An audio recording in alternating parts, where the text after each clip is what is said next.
Canes fans, Canes fan, what's going on? What's going on? Hey, look, I'm gonna be real quick. It's Monday night. Really, it's Tuesday morning. Real quick before I digress, that Monday night game between Denver and Kansas City, that was a hell of a football game. Patrick Mahomes is the truth. They're starting to compare him to Brett Favre. He may be a little bit more efficient than Brett Favre, but it's too soon to tell. But he's athletic. He can make throws. Good game. Miami Hurricanes dropping to number 17 in the polls, man. What big time disrespect. Disappointed but not surprised because Miami is a team everybody loves to hate, particularly the pollsters. uh, there are other teams with one loss on their record that lost to lesser teams in LSU and whose records aren't as impressive as Miami. Their wins aren't as impressive, and they're ranked above Miami. That's garbage. But just like Jimmy Johnson said about the referees, you can't give them an excuse. You can't give them a chance or else you're going to lose every game. So, Miami's going to have to take their respect, and they're going to have to make it hurt every time they take it. I don't think, I know Washington. I think Washington beat BYU. But I don't think didn't Wisconsin lose to BYU? If they did, if that's the case, they should not be ranked above Miami. I don't care. Last season was last season. Yeah, them and the referees, they beat Miami in the Orange Bowl, but that was last season. But really, this video is about, I was watching highlights of the Miami North Carolina game, and N'Kosi Perry, there was one particular throw that he made, and I'm gonna add links. I'm gonna add the links to the video. But in that game, N'Kosi Perry made a throw, okay, where it was a play-action play where N'Kosi Perry rolled out to the left. He rolls out while in stride, okay, and I guess that was probably a run-pass option, and he chose to pass, and he's running in stride to his left, and while in stride makes a pass, probably like a 30-yard pass, 25, 30-yard pass to Mike Harley, a strike on the sideline to get us in the red zone. And the reason why I made this video about that is because it reminded me of a throw. I was looking at it and I was like, man, that looks like a throw that Aaron Rodgers made against the Dallas Cowboys in the divisional playoff. But in Rodgers' case, it was a bit different. Aaron Rodgers was, in his particular play, the pocket broke down, and Aaron Rodgers just used his athleticism, and he rolled out to the flat. But it looked identical. He rolled out they both rolled out to their left while in stride, made a deep pass down the sideline to get the first down and get their team in the red zone. Dagger plays. Dagger right to the heart, man. And I'm not saying N'Kosi Perry is as good as Aaron Rodgers. I'm not saying that by any means, okay? Because Aaron Rodgers reminds me a lot of, like, he's not Michael Vick athletic, but he does have he kind of reminds me of Steve Young. You take, like, with the athleticism of Steve Young, but he's got an arm like Marino. He can make all the throws, Aaron Rodgers. And just this kid, N'Kosi Perry, so far he's looked pretty good, but on that particular throw, and reason why I pointed that out, because there's very few quarterbacks that are talented enough to make that throw. They have the athleticism and the arm strength and make it look effortless while they're doing it. Very few quarterbacks. That's a very rare talent. It's very rare for a quarterback to be able to do that. What I mean by rare, quarterbacks that can make a throw like that in stride, you're talking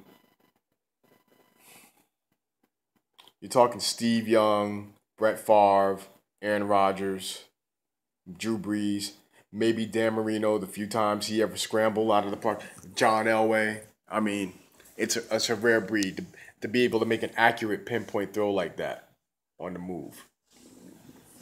Um, so yeah, I'm gonna put the links so you can, if Mark, you know, don't take my word for it, just my humble opinion. Um, and that's why I think this the ceiling is so high for N'Kosi Perry because, well, look, I didn't have that much faith in John Rick as a quarterbacks coach and his ability to develop quarterbacks. But then thinking about it, you know, especially looking at how N'Kosi Perry has played these past few games, I'm thinking, well, maybe he did the best that he actually could do with Malik Rozier. Maybe he squeezed all the juice he can get out of the fruit with Malik Rozier, and it just Rozier reached his ceiling, and you got to give him some credit. They were able to win games with Malik Rozier. They won 10 plus games. They won 10 games last season with Rozier. Okay, so you know maybe and when they came in, when this coaching staff first came in, they had Brad Kaya. And Brad Kaya already was what he was, and he went on to the NFL. So this is a clean slate. This is a clean slate with N'Kosi Perry, and so far so good. I gotta give him credit. So far so good. It looks like this kid is, you know, he can play. Um, and let's not forget, Mark Richt has developed some pretty good college quarterbacks, and he's put a couple of good quarterbacks in the NFL. Uh, Casey Weldon, he was a great college quarterback. Um, Charlie Ward, Charlie Ward, Chris Winkie, those guys were good college quarterbacks. Heisman winners, I think, and Chris Winkie. Um, Matthew Stafford, Matthew Stafford, man, he's one of the top second tier quarterbacks in the NFL. He's not first tier. To me, first tier is reserved. There's only three, maybe four guys in the NFL that should ever be considered first tier quarterbacks. And right now, that's Tom Brady, Aaron Rodgers, uh, Drew Brees, and maybe you can make an argument for Russell Wilson. That's it. There's other guys that are really, really good. Patrick Mahomes is good. Jared Goff is good. Carson Wentz is good. And the reason why they ain't first tier because they ain't been in the league long enough. You got to have some playoff wins under your belt. You got to have a couple of Super Bowls, not a couple, but have gone to the Super Bowl, led your team to the Super Bowl. You got to be that good. Have led your team to the playoffs, divisional playoffs.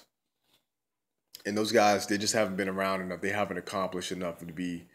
They haven't accomplished enough to be considered first tier quarterbacks in my book, in my humble opinion. Um, but yeah, that play that I saw N'Kosi Perry do against North Carolina last Thursday, very reminiscent of the pass that Aaron Rodgers made against the Dallas Cowboys last year. And you got to be a pretty talented quarterback to make that kind of throw. I'm going to put the links to the video and the time that you can fast forward to the video to actually see the two throws, the comparisons. If I had the expertise, I'd have spliced it into this video, but I ain't got time for that. But hey, that's all I got to say. Just a quick rant. You know, Miami Hurricanes being disrespected in the polls again. And just that little neat comparison between two plays between N'Kosi Perry and one of the greatest quarterbacks to ever play the game, Aaron Rodgers. This week is FSU week. Beat FSU. FSU always plays us tough. Don't care what kind of season they're having. They always bring their A game when they play Miami. Let's not take them for granted. Let's not, you know, take our foot off their necks. Don't need to see Pastor Rick. Do not need to see Pastor Rick this week. We don't need Pastor Rick. We need player Rick. We need player Rick this week. We don't need Pastor Rick. We need player Rick. Because I want him to put his foot on their neck and don't let off. We got to prove a point. Okay? No disrespect to the UCF fan base, but they are not the best team in the state of Florida. Not convinced. A win over Pittsburgh, you know, smoking Pittsburgh is not going to convince me that UCF should be ranked higher than Miami, even if they are undefeated, but whatever. The season will play out and all things will work out as they should.